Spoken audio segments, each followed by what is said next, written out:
Et voilà, réveil matin se poursuit, c'est maintenant instant parlons gouvernance. Nous y sommes avec le consultant politique Agapit Napoléon Maforican, bonjour. Bonjour Mathieu, bonjour à tous nos auditeurs, toutes nos auditrices sur nos différentes plateformes. Et en parlant justement de plateforme digitale, mesdames et messieurs, vous pouvez nous suivre sur notre site internet www.etelebenin.com, notre page Facebook ETélé en direct, notre compte Twitter ETélé Live, notre compte YouTube ETélé Bénin via notre application iOS et Android ETélé Bénin. C'est désormais Huguette Beaupère, Agapit Napoléon Maforican Yakadia qui assure les premiers rôles au niveau de l'INF, Institut national de la femme. Sa nomination est intervenue ce mercredi 15 mars 2023 à l'issue du Conseil des ministres. Mais une question, Huguette Beaupère remplace Claudine Prudencio, certes, mais est-ce que pour vous c'est une surprise? Enfin, je n'y ai pas pensé. Donc ça m'a laissé indifférent, c'est ça.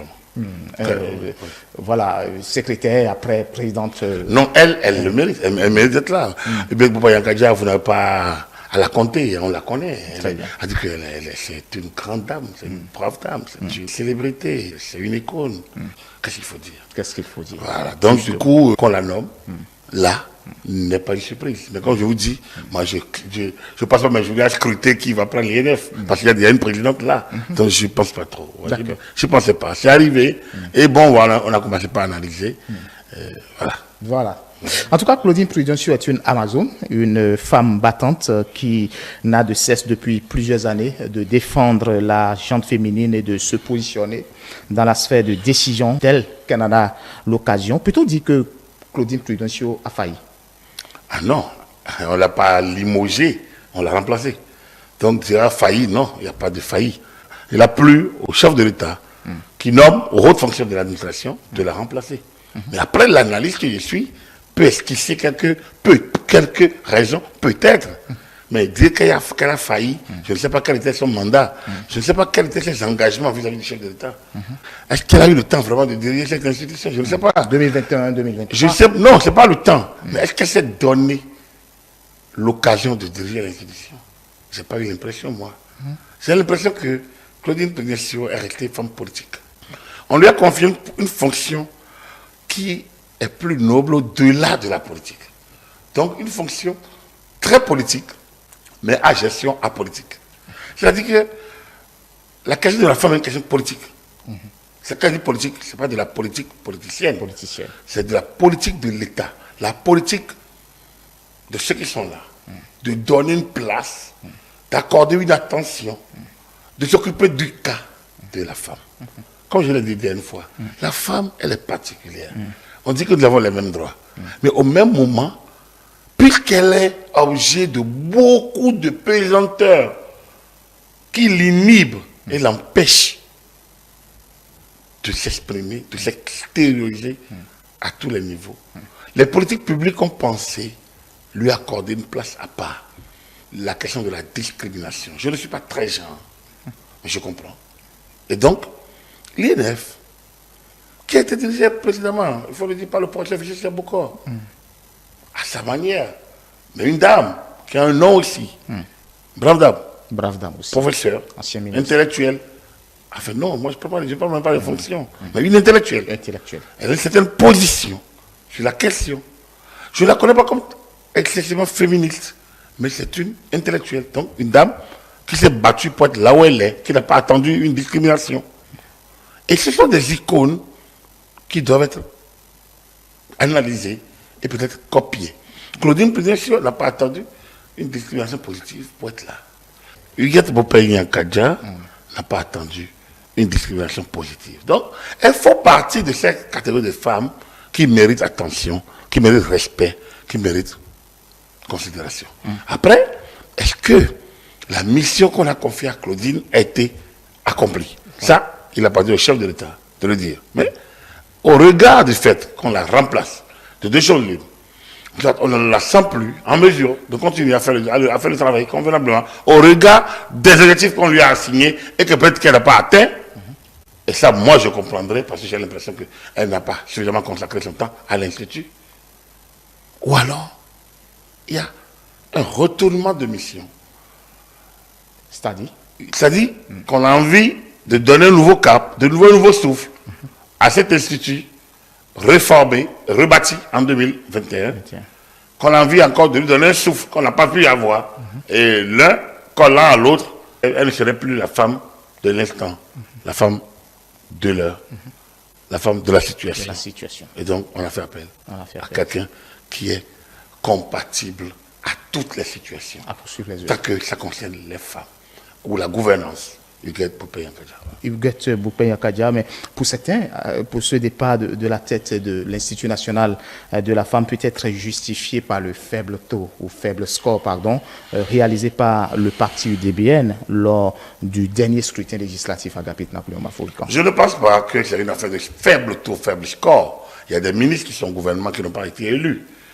Et à Cotonou, on connaît les scores et on connaît tout ce qui était à Cotonou, par exemple.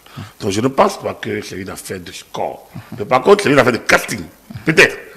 Ce n'est pas le score, peut-être de casting. Parce que les errements de l'UDBN, les pérégrinations de Madame la Présidente de l'UDBN et de son équipe ont pu peut-être jouer. Nous avons eu à le dire par ici.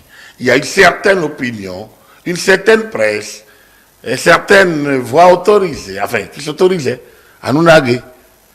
À nous disions qu'il y a une sorte d'incohérence dans la position de l'UDBN, en allant, en venant, en partant, en ne partant pas. Ça fait trop de zigzags. Donc, trop d'incohérence. Et la question est de savoir, est-ce que madame a le temps pour l'Institut? Est-ce qu'elle était... Est-ce qu'elle voulait encore de l'Institut? Et donc, comme nous n'étions pas dans le secret de Dieu, est-ce qu'elle n'a jamais voulu de l'Institut? Donc, voilà des questions que le Quidam se pose et a pu se poser pendant longtemps. Enfin, UDBN, qui s'allie, qui fusionne avec le Bloc républicain, qui défusionne, qui va aux élections, seul, au moment où pas de regroupement, mais qui échoue lamentablement. Ça pose un problème d'objectif. Donc, ce n'est pas une affaire de résultat, c'est une affaire donc de positionnement, de succession d'initiatives qu'on peut aujourd'hui dire déplorables. En clair, alors qu'on s'attendait à ce que Mme Présidente se consacre totalement, utilisant toutes les énergies, toutes les forces à l'INF, on a pu croire, penser qu'elle est beaucoup plus intéressée par la vie partisane, notamment le devenir de ce parti. C'est son droit. C'est son droit le plus absolu. C'est une brave dame politique. Comme vous avez dit, une Amazone, c'est vrai. Mais il faut qu'elle accepte l'autre mission. Est-ce que les deux étaient compatibles? Je ne sais pas, n'étant pas dans le secret des dieux. Mais je comprends. Moi, en tant qu'analyste, j'estime que en acceptant l'INF, elle devrait se mettre à dos le parti, ce qui n'a pas pu se faire, même si elle n'a pas dirigé le parti. Mais on a vu quand même tout ce qui s'est passé autour de ce parti. Et je pense qu'elle a le temps de réfléchir. Et surtout, de faire le bon choix pour elle-même et pour tout ce qu'il aime et qui l'entoure. Il y a juste quelques jours, le chef de l'État disait qu'on ne change pas l'équipe qui gagne. Claudine Prudencio ne fait-elle pas partie de cette équipe qui gagne? C'est ça que je viens de vous dire. Non. Non, elle ne faisait pas partie de l'équipe qui gagne, puisqu'elle a fusionné. Le principe, c'est de fusionner. Le principe, c'est de réduire. Le principe, c'est de compacter, c'est de faire de compact. Le principe, ce n'est pas de partir, de revenir, de fondre et de défendre. Donc, vu ainsi, moi, à mon avis, elle ne faisait pas partie de cette équipe qui gagne. Elle a tourné le doigt à l'équipe. Pour moi, elle a choisi d'aller de faire cavalier seul. Elle en paye le prix, à mon humble avis. Je peux me tromper, comme je vous dis, je ne suis pas dans le secret des dieux, donc j'ai pu me tromper. Je pense qu'elle aurait pu faire beaucoup mieux, beaucoup mieux. Cette désalliance avec, ce divorce avec le BR était l'acte qu'il ne fallait pas poser, à mon humble avis. J'ai eu à le dire, je le redis encore aujourd'hui, parce que les faits me donnent raison. Je ne suis pas devin, je ne suis pas prophète, je suis un analyste. Et lorsque nous analysons et que les faits arrivent à nous donner raison, il faut que nous le disions. Parce que ce n'est pas mathématique, mais c'est un travail de culture, un travail d'intellectuels. Voilà. Il est donc clair quand même que Huguette Bokpe va poursuivre les œuvres de Claudine Prudencio, mais Agapit Napoléon Maforican, quels devraient être les défis de Huguette Bokpe? Le cahier de charge de la mission. Quand on prend une mission, il y a un cahier de charge. C'est à elle de voir le cahier de charge. Je ne suis pas l'INF, quand je peux lui donner des défis. Le cahier de charge. Voilà. Oui, le cahier de charge, mais ça ne suffit parce qu'on sait qu'on est là pour défendre d'abord les droits des femmes. Mais est-ce qu'il n'y a pas un piège? Elle ne doit pas éviter là où Claudine Prudencio peut-être a échoué. Ce n'est pas les mêmes dames, ce n'est pas la même posture, ce n'est pas la même manière de faire, ce n'est pas les mêmes itinéraires, ce n'est pas les mêmes... non. Pensez-vous qu'elle pourrait quand même relever un gros défi? Laissez pas Claudine Prudencio. Je ne juge pas. Vous savez, moi, comme je dis, je ne suis pas un devin. Je ne fais pas dans la spéculation, j'analyse. Et je veux lui dire qui elle est. De loin, je ne l'approche pas. Je le connais. C'est monsieur le ministre. Yankaja Luc, dont elle est l'épouse. Je connais madame Huguette Bokpe Yankaja, dont le mari est Luc Yankaja. Alors quand je parle ainsi, c'est vous dire qu'il y a monsieur, il y a madame, il y a le monsieur de madame, il y a le madame de monsieur. C'est-à-dire, c'est deux personnalités que moi je respecte. Parce que j'ai vu monsieur le ministre à l'œuvre. J'ai vu madame Bokpe Yankaja à l'œuvre aussi, dans son domaine. J'ai vu ces derniers temps. Je l'ai vu, je l'ai senti, j'analyse. Je n'ai que ma vision, ma lecture. Mais si les choses de lui a fait confiance, c'est d'abord, moi j'analyse ça d'abord comme aller dans la continuité de l'action. Elle était secrétaire exécutive. Justement. Alors donc, elle vient maintenant à la tête. Elle connaît la maison. Elle a vu Claudine faire. Elle a aussi la manière de faire elle-même, parce qu'elle a un nom aussi. Ça aurait pu être différent, ça aurait pu être l'inverse. Mais Claudine Prudencio est très politique. Et comme je vous l'ai dit, c'est une fonction politique, mais pas de la politique politicienne. Donc, Claudine Prudencio avait le meilleur profil face à elle, comme présidente. Elle avait le meilleur profil face à Claudine, comme secrétaire exécutif. Maintenant, elle est présidente, elle cumule les deux. Il y a un volet très politique de la chose.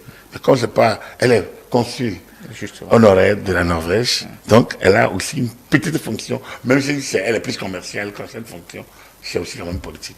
Je pense qu'on va faire un peu son expérience. Comme je dis, l'Institut de la femme, c'est pas mon institut, hein. Donc moi elle a un cas de charge. On va voir comment elle va l'exécuter. On verra bien ce que ça va donner. Voilà. Donc pour moi, il n'y a pas de défi, je n'ai pas de conseil à lui donner. Elle a autour d'elle le meilleur conseiller possible. Elle a son expérience pour elle-même comme conseiller. Et elle a sa personnalité pour elle-même comme conseiller. Moi, je n'ai pas de conseil à lui donner. Merci, Agapit Napoléon Maforican. Vous êtes le consultant politique expert en gouvernance électorale. Mesdames et messieurs, ainsi s'achève Parlons Gouvernance de ce vendredi 17 mars 2023. Vous pouvez nous retrouver sur nos différentes plateformes digitales, notre site internet www.etelebenin.com, notre page Facebook ETélé en direct, notre compte Twitter ETélé Live, notre compte YouTube ETélé Bénin, via notre application iOS et Android ETélé Bénin, ETélé avec vous, pour vous.